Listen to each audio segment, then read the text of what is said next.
Say hello to a new friend on an old road. Take a two-lane trip of memories into mysteries unknown. Come along for the ride. Jim Hinckley's America. Jim Hinckley's America.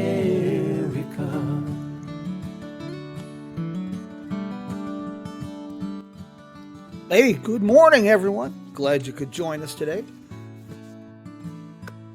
Gonna have a little bit of fun today. A road trip inspiring adventure with someone that has the most infectious sense of enthusiasm you can imagine. Hey, it's 42 wonderful degrees here at the studios of Jim Hinckley's America, just within spitting distance of Route 66 in Kingman, Arizona. Our guest today is world traveler Whitney Ortiz. Hey, Miss Whitney, how are you today? How are you and Miguel doing? Hi, Jim. Good morning. I'm doing good. It's a little kind of gray outside, but it's nice to kind of reminisce about adventures and all on a kind of a gray day. So I have to ask, where are you today? I'm actually back in Illinois right now. No adventures until next weekend. No adventures till next weekend. You and I met quite some time ago. You were the tourism director in Atlanta, but I've been following you for a bit. You have such an infectious enthusiasm for everything uh, that you're just really an inspirational person. And I really appreciate you taking some time from your Sunday morning to do this today because I think people need to be inspired to enjoy life. And you're kind of an expert at that. I try, you can only try to do as much as you can and have a good time. We only get one life, so you might as well, eat the good food, see the sights, have great friends, go back, I'll hopefully be back in Arizona in the near future to see you in person again. You know, got to do it once, got to keep doing it. Yes. Well, how did you? Let's see. You're from the Chattanooga area originally. Yes, that's correct. How did you? Where did your passion for travels come from, Whitney? That's something sometimes I wonder myself. I grew up hearing stories from my grandparents. My grandparents, they lived in France for a couple years in the 60s. My granddad was in the military, and then my grandmom taught French. So they grew up in France, but France when they were still using the francs and when they had public bathrooms that were just kind of like wood stalls, like these stories of like traveling and adventure, like taking road trips to Zurich and up into the mountains. And so kind of growing up and hearing that made me want to go and see it myself and say, okay, well, I want to do that too, because that's awesome. Like you have these really great stories of all these things that you've done. I want cool stories. I want to be able to see and experience these things as well. I want to be able to talk about walking down the streets of a country and talking about the different shops that you see and the different meats that are available, and going over to people's houses in other countries and drinking a beer with them or having conversations. I wanted that from a young age, so it was all about the path of how can I do that and not get bankrupt and do it safely. So how can you do these things, how can you afford it, and how can you do it in a safe manner and still be able to, do your job, take care of your responsibilities at home, whatever that looks like. Well, you've done a pretty darn good job at it, and you've got a good start on this. One reason I'm so grateful that you took time today, I've been dealing a lot with young folks lately, school programs, things of that nature. And I should clarify that at my age, most anybody under 50 is one of the youngsters, but specifically an under 30 crowd. And I worry sometimes that, especially here in the States, we've become myopic. We've kind of gone backwards. We don't, especially Americans, young Americans, we don't travel for a multitude of reasons. And I think that really hurts us as a country, and it hurts us individually. I think it's so important to experience different cultures, different people. I agree wholeheartedly. You see different things, you have a different perspective, you try different spices on your food. It opens up a whole door of possibilities, and you can still, be live where you're living, but now you have connections, you have more culture, more understanding of what's going on in the big picture versus just, hey, this is what's happening in my backyard at the moment. That's my worldview currently. Yeah. Yeah, the worldview, that is so important to develop a balanced worldview. When did you make your first trip overseas? May I ask? You're probably not going to believe this, knowing our conversations that we've had. My first trip overseas was not until the first summer in college. That first summer when I was just turned 19 is when I went overseas for the very first time. Oh my gosh, you've sure covered some mileage in the last few years. Uh, A little bit. It's kind of surprising it took me that long to get somewhere. Well, I was pretty late in life doing this. I've spent a lot of time. I've covered most of the United States. My folks teased me that I was potty trained on the highway, and my wife and I, we've traveled the United States and Canada, and it was a bit late in life, 2015, before we made our first trip overseas, and I thought I was pretty well balanced. But the trip to the Netherlands and was in Belgium was transformative. It really everything just changed. Well, Mhm. where was your first trip overseas? It was to France. Well, so I say the first trip. So I spent the whole summer overseas my first time going because I was like, by gosh, if I get over there, I'm going to stay my entire summer, come back. And I got back home 2 days before school started again. So I was there for just about 3 months. And I did different little pieces here and there, like creating a trip together. So the first portion of that trip was a study abroad program with my school, which focused on 2 weeks in Paris. And I spent time going and seeing. I did a project on the history of some of the churches there, the different architecture over different periods during the medieval era, which was very, very fascinating, and I really enjoyed that.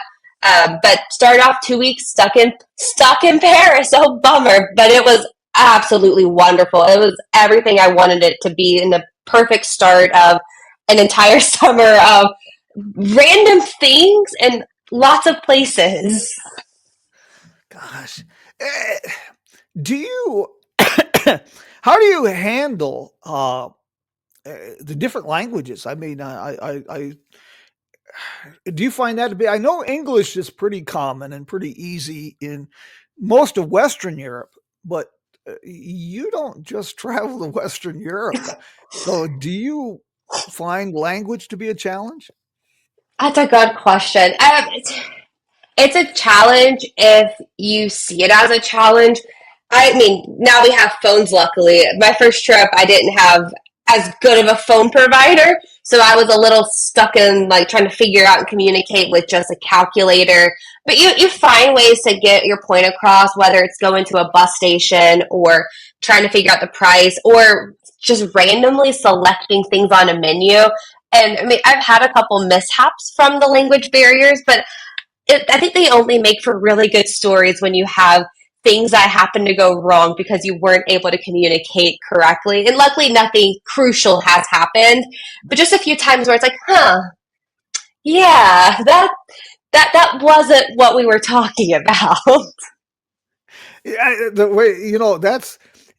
I had an old cowboy tell me anything that doesn't cause death or permanent injury is fodder for good stories as we get older.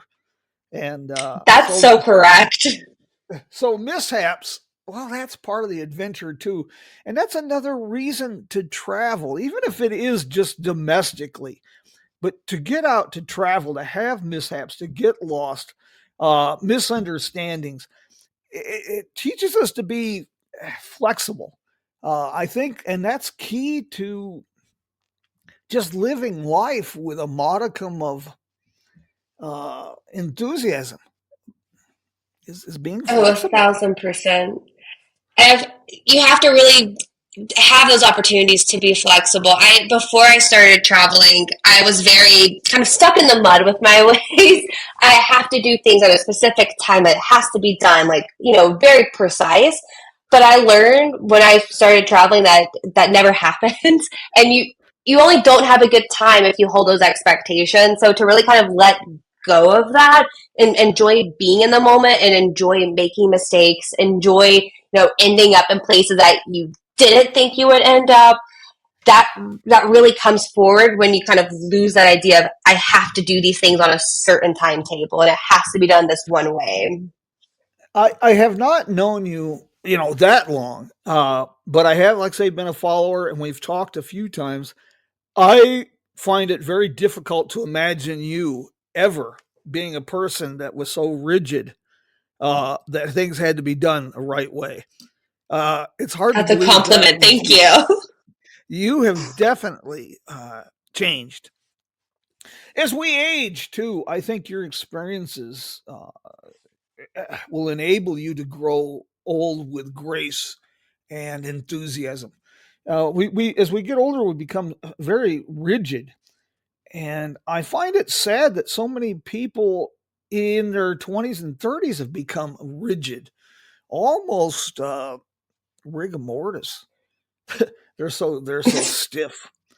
And uh, do you have a favorite place that you really enjoy, or a favorite country, or That's challenging, Jem. I get asked this question a lot, and it's hard to just put my finger on this one place. I think it all depends on, like, what am I looking for? Am I going to go somewhere for the food? Am I going to go somewhere just to kind of be in the moment? Like, I like most of the places I go. I want to go back at some point. Now there are some that it was good time. Not I don't have to get back there. But if I were to say like favorite place, I'm very partial to Paris, France in particular. Yes, that was my first like overseas trip, but there's just something magical about being in Paris. And I've gone back a couple of times. I went back with Miguel 2 years ago to Paris for Thanksgiving break, and it was absolutely wonderful. I taught in France for a little bit. I I just really, really feel comfortable there. But I also really enjoyed Malta when we went. Like that's a place that Miguel and I have talked about going back to because we did not see nearly enough in Malta. And it's a small island, but there is so much to do there. And we only felt like we got a taste of that. So it's like, oh, well, we have to go back. And then interestingly enough, looking at like the about piece in the Lithuanian Christmas markets, Miguel and I have been talking about, down the line, way down the line, 20, 30 years from now we're looking at potentially setting up a home base in a different country and kind of alternating back and forth. So we've been kind of figuring out like what's our retirement country. And after this trip, this past Thanksgiving break to Lithuania, right now Lithuania is the winner for where we're going to be maybe retiring to someday or semi-retiring to. do you find I find that interesting because of the and there again, if we develop our worldview strictly from news sources, it becomes very myopic. It's like people coming to the United States. Yes, we have a problem with gun violence compared to other countries, but it gets magnified out of proportion by the news media. Same with And so I'm Chicago, where I'm up here. yeah, exactly.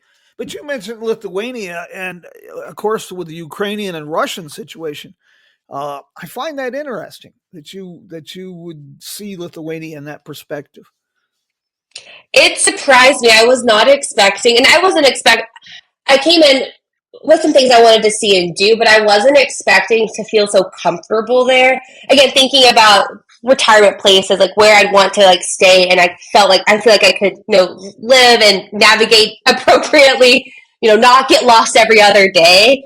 And it was just prior to this, Switzerland was where we were looking at. Granted, very high cost of living, so that would have been more challenging. But with Lithuania, it's a small country, but it's small in a good way, in that everybody they mind their own business. So you're kind of doing your own thing. You have a bit of that freedom of privacy, which isn't always a thing in Europe.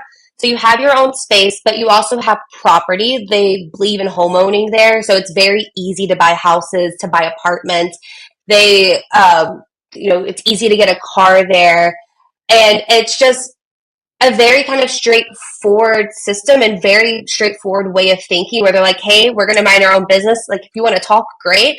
But if you want to do your own thing, we're not going to be nosy. Like, we're just going to do our own thing, march to our own drum. And it was kind of refreshing to kind of see, because I wasn't expecting that type of atmosphere in Lithuania. And then compounded with, they have good food. Yes, it snows, but like they have a lot of like stuff to do indoors. And they also really enjoy the snow. Like our tour guide was talking about how when the snow starts, they go take their cars and they go racing like on the snow-covered roads, and they just have a really good time with that. So they turn even things that we might view as negative, like snowfall. Is it great to live in snow?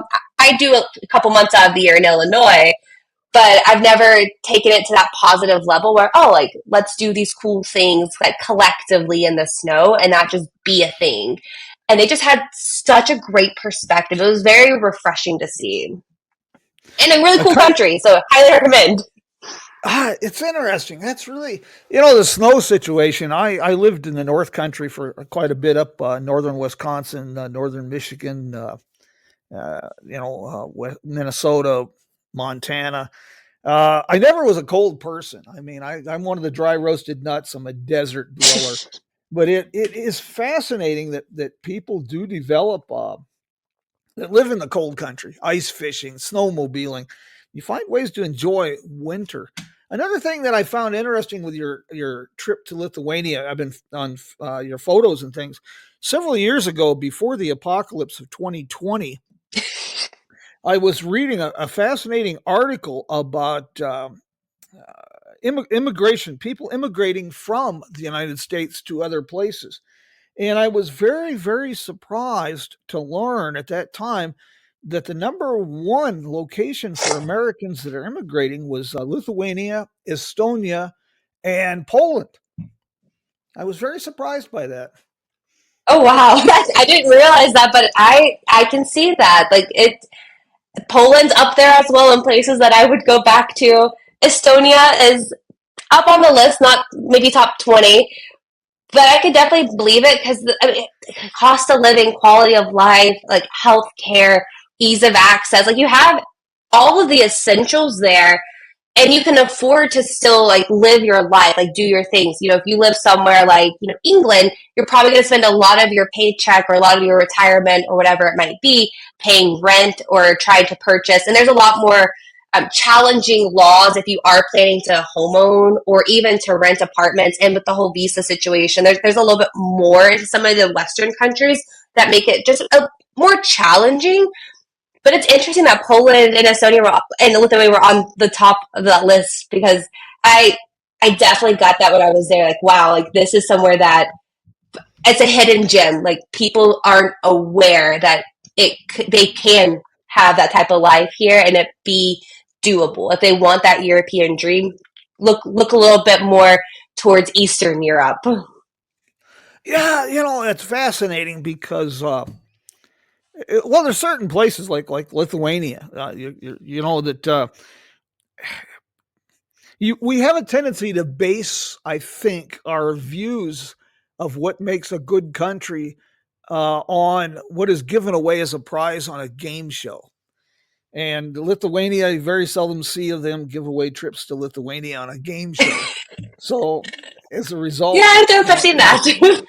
It kind of flies under the radar. You mentioned teaching in France. Do you work overseas a lot, or just Not anymore, but so when I started traveling, it was trying to figure out how can I go broaden my horizons, spend a summer overseas, not break the bank. So what are these different things that I can do? And yes, I was an adult, but my parents were always very wary, because they didn't have the travel itch that I had. They weren't used to that. necessarily comfortable with me solo traveling, so I would try to find volunteer roles or jobs or studies, these different type of things to do to fill in the time and have an experience, but to do so safely. So my second summer, and I actually found this out from my first summer in Europe. So summer of 2016, I did 2 weeks in Poland teaching English at a camp, and I got my TEFL teaching English as a foreign language certificate. So I taught English at this camp, had a great time, 2 weeks, two locations in Poland. Then I came home right after. So that was the end of that first trip.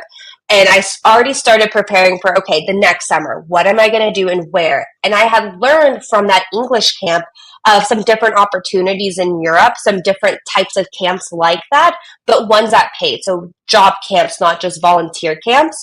And I learned about the Paris one, which was fascinating. I'd never heard of it before, called American Village. And what they do is they're kind of like a little America every week.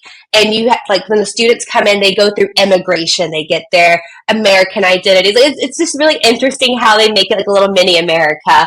And the focus is like these very American things, including learning about meatloaf. That was up there on the list too. But I found out about this opportunity through that Poland program. I applied, I interviewed, and with the visa restrictions in France, in the EU, you get 90 days. I'm not sure what they had to fill in paperwork side for me to, work and be paid, because I did work and I was paid, and everything was by the books. So I'm not sure what they did on their side, but on my end, I could stay for a maximum of 3 months there. So I did 2 months with that program, and they kind of flip you around to different places. So I went to 2 sites in France with them. I spent about a month at each site, and just there teaching French children, usually around like 5th grade, 6th grade, that ballpark were the children I usually worked with. But it was just such a fascinating experience, and having to learn different laws for how to work was also very interesting, because I'd never had to do that before. But there are very strict pedagogy laws in France. So that was half of the pre-training, was making sure that you knew the laws and how to appropriately be a camp counselor in France with their restrictions in place. So that was not something I had expected. But when I came back to America, so I taught gymnastics at a studio, I became an even better instructor because I had spent time trying to explain things in English, because we weren't allowed to use French at all. I knew little. We weren't allowed to use a lot of French, though. So having to really be able to go down to the root of, here's what I'm trying to communicate and explain to you, while also upholding these high standards of interacting with children. When I came back, I was 1,000% better at my job because of that experience. I've had very limited experience. Like, say, I got started, fairly late in life with European experiences and travel, but I enjoy working with younger people, and I was one of the highlights of a trip to Germany was an opportunity through some teachers I know to speak in schools in Germany. With high school students, and I found it to be something to be universal, which I've long suspected. Kids generally, half the kids in a class, they really didn't care what I was talking about. They were just glad to be out of class, and the other half were actually interested. And that would be an amazing opportunity and experience, and they're out there. There's a lot of these different experiences out there if people are willing to step out of their comfort zone a little bit. You just got to find it. That's the hard part. Well, and age becomes an issue. I haven't delved into this much, but there are even opportunities for old timers like myself, if you're willing to dig a little bit, ask questions, and look into things. But yeah, this is Whitney, like I say, and then of course your stateside adventures. Gosh, you bring this same enthusiasm when you were the tourism director in Atlanta. I loved the way you handled that, by the way. One of the first times you and I talked and met, you would introduce yourself as the tourism director in Atlanta, and then you would pause before you told them it was Illinois. I found that I liked it. It's one of my husband's favorite stories to tell his colleagues and people here in Illinois. Who, for those who don't know, we are in Illinois right now, about 35 minutes above Atlanta. But for those, they're like, why did you move to Illinois? And Miguel loves to tell them, my wife took a tourism job in Atlanta, and he stops as well. He goes, but she thought it was the one in Georgia, and it was the one in Illinois. And then they're like, what? She's like, yeah, that's why I moved to Illinois, is because I thought when I applied for the job, it was city of Atlanta. It didn't specify state, and I was not aware there were multiple Atlantas, which there's also more than just Illinois and Georgia. There are a lot more Atlantas out there. And they contacted me at city council, and they're like, just so you know, this is Illinois. And I'm like, all right, I'm already invested. Sure.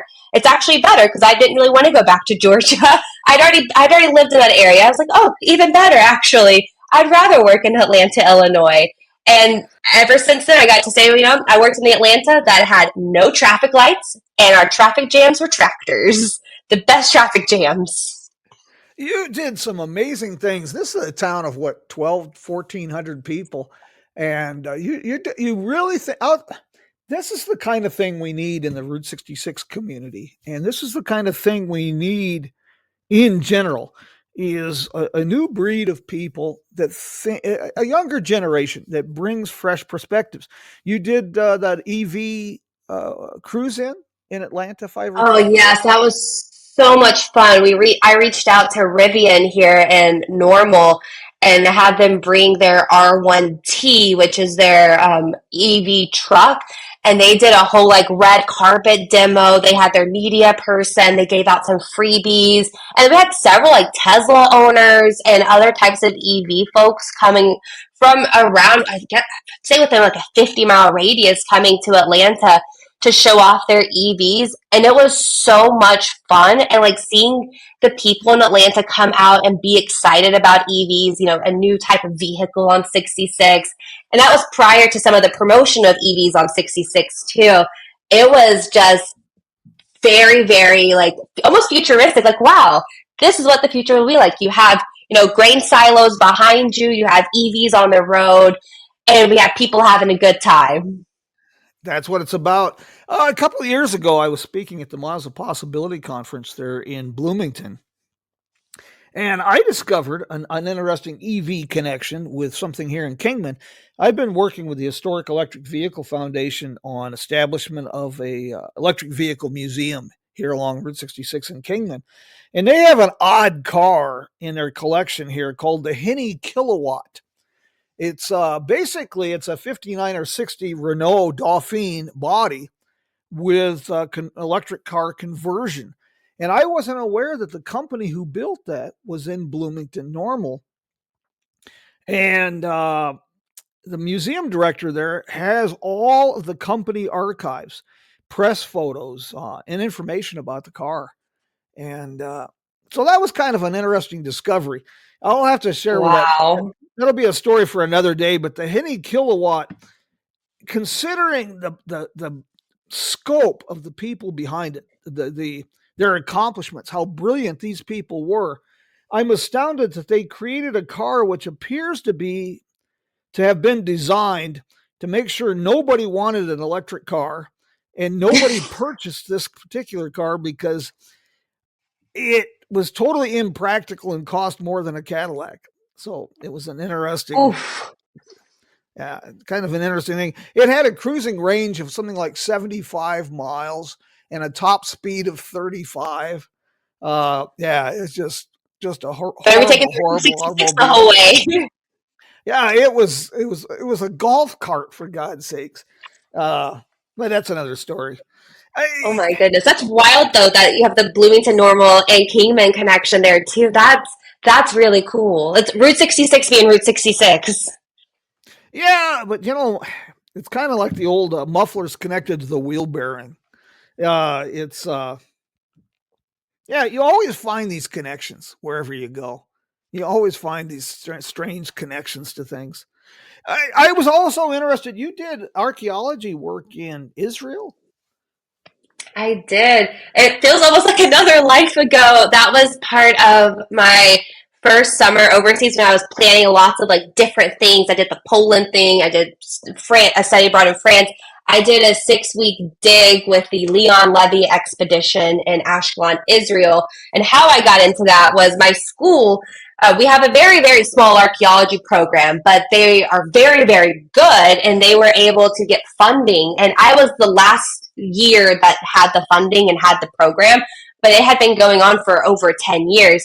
I went to Troy University, so Troy partnered up with Boston College, with Harvard, with Wheaton, and I believe there was one other school that they partnered up with for this expedition, this Leon Levy expedition in Ashkelon, Israel. And it was a dig site for over 50 years. So all of us students would go. For 6 weeks, we'd be digging in the dirt, and in the afternoons and the evenings, you would have your lecture. So we'd have professors come and talk to us about what we were seeing, what we were doing, and getting credits for that. So I like to tell people I was Harvard educated without having to go to Harvard. I got the professor side from the dig, from some of the Harvard perspective on archaeology. Archaeology, I never pursued it, but I've always, as a child, even I was really fascinated with archaeology, anthropology, paleontology, and I entertained dreams of pursuing that. And somehow I ended up with a John Wayne period that I never outgrew. And so that kind of took a back seat. I've worked with some Native American archaeological programs here in the Southwest, but yeah, I've never gotten to delve into that too much. But that was another one of your chapters that really intrigued me. And do you? It's fascinating. Well, you've also traveled throughout the Middle East, and that would be very different because now we're getting into a realm of completely different cultural norms and history. I only think it makes it even more intriguing because it's more different than Western Europe, or they are not using English as often. They have a whole different cuisine. There's an entirely different religion in some of the places too, and entirely different societal expectations, like what is normal, what is not. I studied, and again, going back to being creative and finding ways to travel, I created my own kind of study abroad program in Kyrgyzstan back in my second summer in college, where I studied my program was studying the fall of the Soviet Union in Kyrgyzstan and kind of like the memory of the Soviet Union, which was very fascinating, very different story than Eastern Europe. So that was like the history nerd in me, like loving that. But at the same time, I was volunteering at a tourism agency in Bishkek, Kyrgyzstan, which was it's the capital of Kyrgyzstan. So I had a homestay. So I stayed with the man who ran the office. I stayed at his place with his wife and their younger kid, who was about 2 years old at the time. And I would go with the gentleman every day to work. We go to the office. A lot of my stuff was translating the tourism materials to English and also making it make sense, because the translations, they weren't quite the right translation. So it was a lot of that and some social media management. And then in the evenings and during lunch breaks, I would go to the museums. I would do interviews. I would do my study abroad part of it. So it was a very interesting combination, but I felt like I got the best experience there because I got to see how they live, like what their culture is.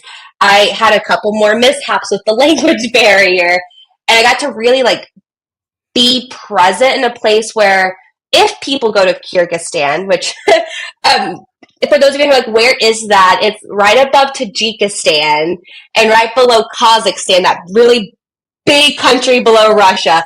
Kyrgyzstan's right below that. It's not a very traveled place, and most tourists, they come from Russia and they do hiking.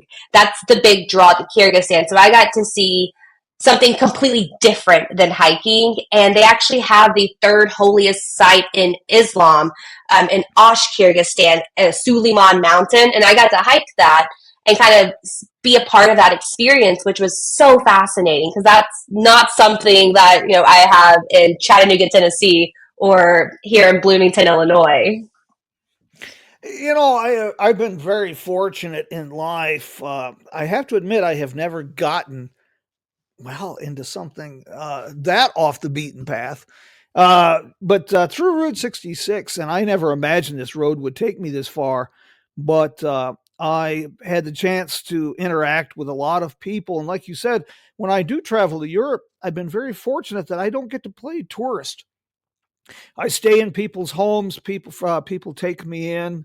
So I get to more immersive experience than the average tourist. And you mentioned translations. One of the projects I've been involved with is helping with Touch Media, based in Bratislava, Slovakia, the developer of the Route 66 navigation app. And they do their English translations, but kind of. They need a little polish. So that's one of the things I've been involved with as well. I'm sure you've seen some interesting translations too that make you think, that's not quite there. Yeah, and you mentioned communication. We've had experiences like I had a situation in Poland where we needed, of all things, we needed a claw hammer to fix a car door. And it's another story for another day. And we found a Polish farmer that obviously was into Route 66 stuff because of the things he had on his property.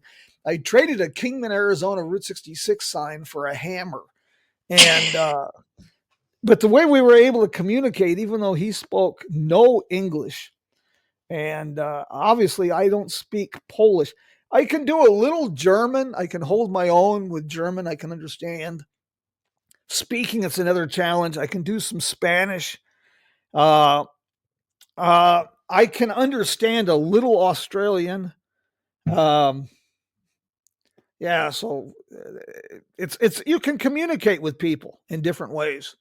It's surprising. You get creative. Do that. Yeah, you get creative. Exactly. I had a very good friend of mine. I won't try to pronounce her last name because it is a Ukrainian name where they use all the letters in the alphabet with no vowels. But Anna, very fascinating. Reminds me a lot of you. She decided she was stuck in a dead-end job, and she decided to start traveling, seeing every country in the world by motorcycle. Oh, wow. And she tied it into the development of educational programs. And she just got herself, she was in Iran and in Afghanistan and Botswana. And, I don't know where, but we had the privilege of hosting her a couple times. And it was a very eye-opening experience. Unfortunately, currently she's gone home and enlisted in the Ukrainian army. So that's another story for another day. You've also mentioned several times Armenia. I followed some of those experiences that you had. Oh, yes. I've been to Armenia now 3 times, which is probably more than the average person has gone to Armenia. And a lot of people tend to confuse Armenia with Romania. I was not aware of that confusion until a couple of people are like, "Oh, you went to Romania?" And I'm like, "No, not quite Romania." Armenia is a little tiny country. For those that are listening, it's right beside Azerbaijan, right above Iran, and right below the Republic of Georgia. And then to the left is Turkey. So it's kind of nestled in the Caucasus Mountains. And I was a history major in school. I did a lot of history projects. My focus point for my thesis was on an earthquake in Armenia, the Spitak earthquake in 1981, and how that helped open up the country to Western influence because it was a Soviet republic. But I had been fascinated in Armenia since I was in high school, and I learned about it during one of my classes. And it was just an aside in a class, a couple sentences about Armenia, and that hooked me. I was like, whoa, this is interesting. They have a beautiful the language looked so beautiful, the writing itself. It sounded very pretty. The country just looked gorgeous.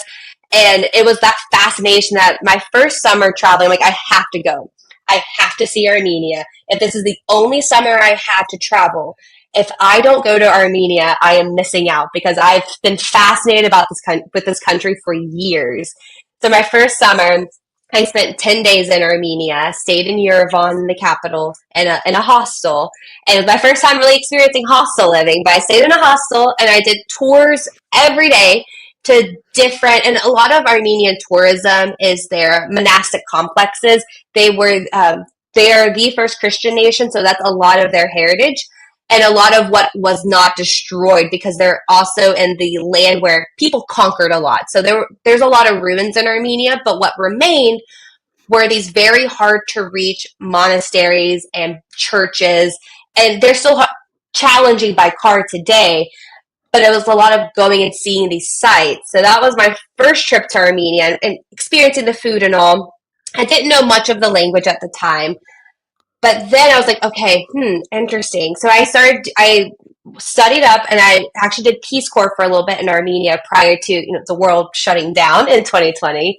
And with Peace Corps, I was able to learn the language. I had language classes. I could write the language, and not crazy great at the language, but enough to communicate and understand, and gain even more appreciation for this culture and for this country. I went over, I did a homestay. COVID kind of happened. I didn't stay more than a month because of, what was happening at the time.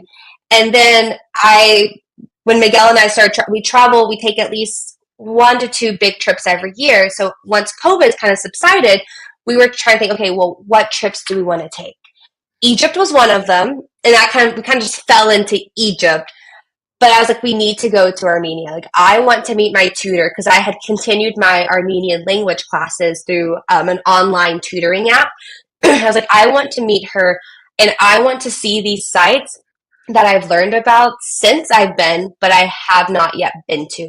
And Miguel really wanted to see the country as well, because he heard me talking about it. He was very fascinated. Okay, well, what is this place that Whitney is kind of obsessed with, but obsessed in a good way?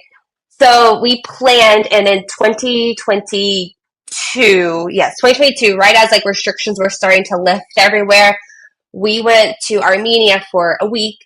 And we again, not being trying to go back from the every minute has to be planned, because that's when it's not enjoyable. So having an idea of what we wanted to do, we were able to view their alcohol heritage. So they're known for Armenian brandy, Ararat, which famously Winston Churchill used to drink and used to order this brandy. So we were able to kind of view that heritage. We went to the oldest wine pressing site. It's an archeological ruin right now, but that is in Armenia. It's the oldest site to date for wine pressing, as well as the oldest leather shoe. If you've seen that picture going around social media, that was also found in Armenia. We got to see that site. We got to try some amazing food, and their cuisine is very different than American cuisine. They do a lot of nuts, but also a lot of different seasonings and a lot of different types of meats. And I find them very like hearty and like warm. They're very hearty and warming. And then we got to see the Genocide Museum. We got to really engage more with the history in Armenia on that trip, and it was phenomenal. And we've talked about some of those invisible strings here with the Route 66 connection. It's not Route 66 related, but we were at the Armenian Genocide Museum and Memorial. It's it's a site in Armenia that the Armenians take a pilgrimage to every year to reflect and remember. And there is a beautiful monument there. And there are trees that were planted by donors and supporters. And we were just walking and looking at these trees. And my husband's a military history writer. He does a lot of research on that. And he had just written about the founder of Nike. I think his name is Bob. It's been like 2 years, so forgive me if I'm misspeaking. But he had just written an article about the founder of Nike, and the founder of Nike's doctor was an Armenian, and this interesting connection to Armenia. Well, we were just walking with this memorial, looking at the trees, and sure enough, we looked down, and there was a tree that was dedicated by the gentleman my husband had just written an article about. And we were just like, whoa. What are the odds we would see that? Amazing, Whitney. God, you have led, and you make Indiana. You and Miguel make Indiana Jones look like a Cub Scout. Uh, may I ask? Would I be intrusive, but by asking, what does the future hold for Whitney and Miguel? Well, what's next on your agenda? Oh boy, Jim. Oh boy. So we just finished we've been gone about 3 weeks over the past month and a half. So we just wrapped up a nice big like season of trips. But we also have we're going to Chicago. We live close by, but we love going to the city and seeing different things. So we're going to see the Great Wave off Kanagawa. It's a famous Japanese painting that's currently in Chicago. And then we are going to take the Amtrak sleeper train down to New Orleans for a nice little weekend. And we're going to end January by going back to our favorite place in America, which is Maui. That's all just January. And then we're going to we'll do some of our crazy travels. We're not going to go really anywhere until our anniversary in April. We're going to go to Denmark to go to Legoland. The home of Lego is in Billund, and we are going to spend our wedding anniversary at Legoland, which I'm very fascinated by this, and I've never been to Denmark myself, so I'm very curious to see the history of Lego. And we're going to there's a place in Iowa called Pella, Iowa, that's the home of the Tulip Festival. They have a massive Tulip Festival every May, and we're going to go there for my birthday. We're going to do the Tulip Festival in Pella. And then we kind of subside for the summer. The summer is our time to kind of relax, recover, and then we are back going to the Trinity test site in New Mexico in October, doing some sightseeing around that area, back to Hawaii. And then we have a big trip every year. So what we're really doing is kind of doing some small trips this year, because our big trip is going to be a 2.5 week trip to Japan. That's my husband's favorite country. He's been many times, and I have yet to go. So he saw Armenia. I took him to Armenia. Now it's his turn to take me to Japan. So we're going to go see some of his favorite places and then go to Nagasaki. And then what I'm the most excited about this year is we're going to go to the Philippines. So my husband is first generation Filipino. His families, both sides, are from the Philippines, and we're going to go back and we're going to trace his family's heritage. So we're going to go to some of the sites and the provinces that they're from, specifically Zambales and Nueva Ecija, which are above Metro Manila. So it's on like the main island of the Philippines. But we're going to go to some of these sites that like where his family is from, his grandparents were raised, where they married, like these types of places. And I'm just very excited because I've never been, and I want to understand the culture even more, and I want to see these like significant sites for his family. And I cannot wait till next November. I am just thrilled that I can finally get to go to the Philippines and see like where my husband's family is from. That'd be the coolest one. My gosh, you do keep yourself. Boredom is not something I don't think you're very familiar with. And I thought, I know. I get all excited when I find places like the world's largest hand dug well. God, Whitney, are you still keeping your website up going? I haven't checked. I should have done that. I haven't in a bit. I need to. That's one of those things that this year has been kind of chaotic. I started a new job this year, so trying to manage my time, and then we moved twice this past year. So now that we're settled and we're not moving in the near future, that is high on my list for 2025, getting that up and going and being more consistent with it. Because it's been a minute since I have put anything on the website. So that's on my 2025 goals list. And if we move again, I will probably lose my mind. So we're going to be staying put, Jem. I'm not about to pack up again. Whitney, I want to thank you for taking time from your Sunday to do this morning. I'm really appreciative. And you are an endless source of inspiration. it's so easy to get mired in the negative of the world we live in. And you're I don't want to give you a big head, but you are a breath of fresh air. You really Well, are a thanks, breath of Jim. fresh air. It's nice, I getting out and kind of getting uncomfortable. That's where you really find yourself, but also you learn more about you than you've ever known. Like I used to never be able to do things by myself, which I know sounds crazy because you've got a different Whitney, Jim. But I used to have to always have somebody with me. I could never call a person. I would get almost anxiety. I just couldn't do it. And then being forced to traveling and being forced to, I have to solve my own problems. I have to be the one to go and ask a question or go and initiate this conversation. I can't rely on anybody else. That completely changed who I am by making me able to do these things and to be comfortable with being uncomfortable. And I never thought that I would be okay with that. It was a complete 180. Well, travel is definitely transformative. It's yeah, I'm a big fan of it. Like say, I my travel was always a little narrower, but I've spent pretty much my entire life travel here in the States, Mexico, Canada. But we'll save some of these conversations for another day. But when we get into things like uh, language issues and miscommunications, you can get into some great funny things. And one of the times we talk, I'll leave you with this. I'll share the story sometime in the future about my wife and I were I was speaking at a tourism and trade fair in Utrecht, Netherlands, and we had an extreme language barrier with this lady. She was inviting us, but we couldn't quite grasp where.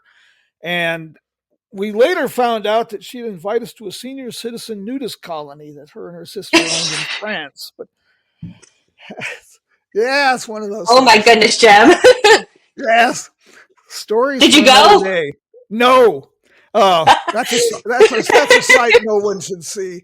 I, but That's funny. That's a story. we'll share that one on another day. Miss Whitney, thank you so very much for this today. I just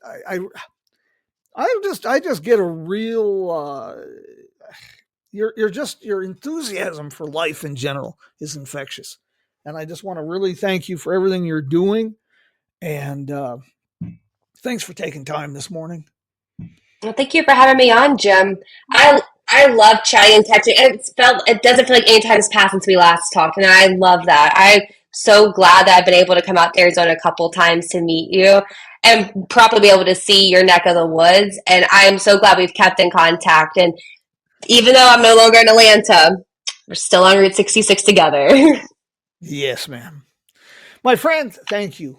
I guess we should wrap this up a little bit. I don't want anybody to go away. Stick around. I've got to, of course, give a shout out to our sponsors.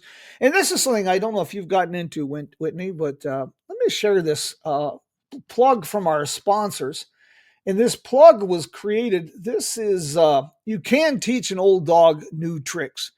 I am experimenting with AI, and this plug for our sponsors is an example of some of the things I've been tinkering with. Okay, so today we're switching gears a bit, taking a deep dive, Yeah. but not in the way you might be used to. Oh.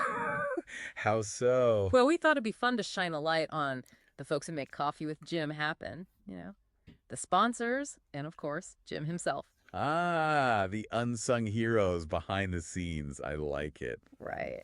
It's amazing when you think about it. We've got motels like the Roadrunner Lodge, way out in Tucumcari, New Mexico. Oh, yeah, that's a classic. Totally. And the Wagon Wheel Motel in Cuba, Missouri. Both Route 66 legends, keeping that road trip spirit alive. It's fascinating to see such a diverse group come together. You got Yeah, Road Trip right. USA helping folks plan their adventures. Exactly. Then there's the Enchanted Trails Trading Post and RV Park in Albuquerque. Whole different vibe, but still all about the journey. Speaks volumes about the appeal of Jim Hinckley's America, doesn't it? Sharing those stories, inspiring those road trips, telling people where to go. Couldn't have said it better myself. Oh, and almost forgot. The Cactus Inn Motel in McLean, Texas. Gotta have a comfy place to rest after a long day on the road. Absolutely. One thing that always strikes me about Jim's approach is his use of Patreon. Oh, yeah. Tell me about it. It's not just about donating. It's about getting a behind-the-scenes look, feeling like you're a part of something. I love that. A real community built around shared passion, the open road, and all the stories it holds. Precisely. And speaking of stories, we can't forget the man himself, America's storyteller. That's quite a title. It really is. But when you think about it, it fits perfectly. He gives a voice to all these people, all these passions for America, its history, everything. Last week's guest, Gloria Nash, comes to mind. That book of hers looking back at the future about those leftovers from the New York World's Fairs. What a unique slice of Americana. Definitely adding that to my reading list. Okay. And speaking of fascinating guests, next week we've got Elizabeth Olwig from the Route 66 Association of Missouri. Oh, wow. She's a treasure trove of Route 66 knowledge. Should be a fantastic conversation. Jim has this way of digging up those hidden gems, personal stories that connect us to the past, inspire us to explore. Absolutely. So if you're ready for another dose of adventure, a little bit of history, and some good old-fashioned storytelling, join us next Sunday morning for another episode of Coffee with Jim. You won't regret it. I'll be there. My friends, that was created using AI. I've been tinkering with Notebook LM, and I highly recommend this for project development, not just audio, but it's primarily a tool that you can use to develop project outlines and correlate information. But you can also use it to create some interesting audio. And I've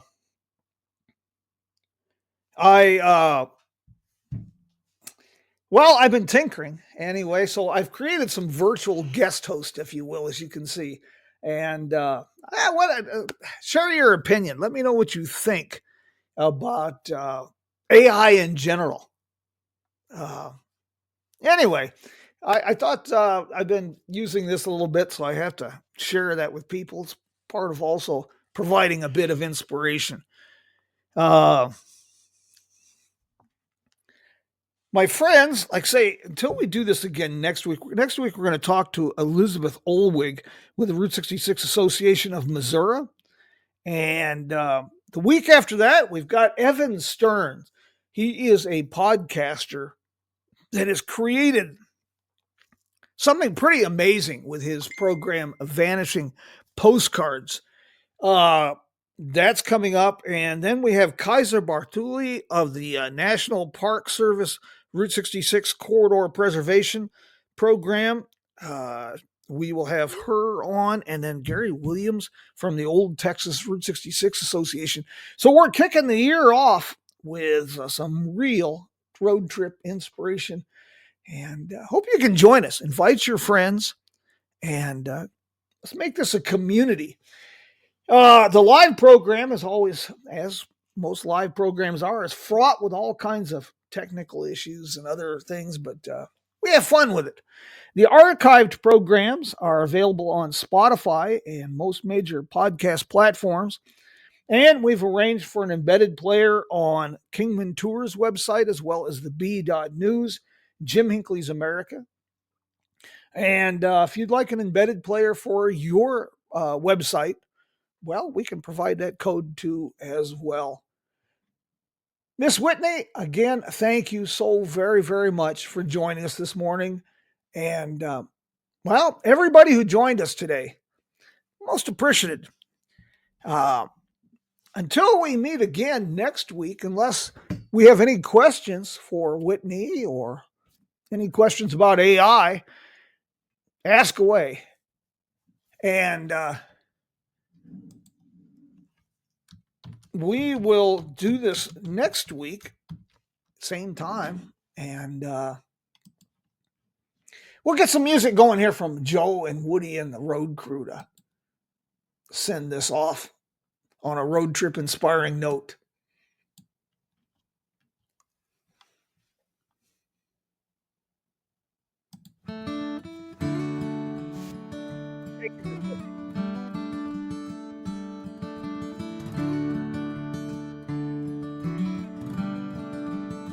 Say hello to a new friend on an old road. Take a 2-lane trip of memories into mysteries unknown. Come along for the ride. Jim Hinckley's America. Jim Hinckley's America.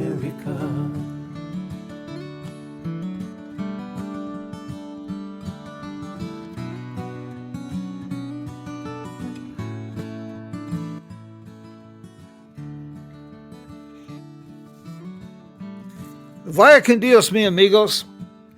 Have a great week. Get out there and enjoy life a little bit.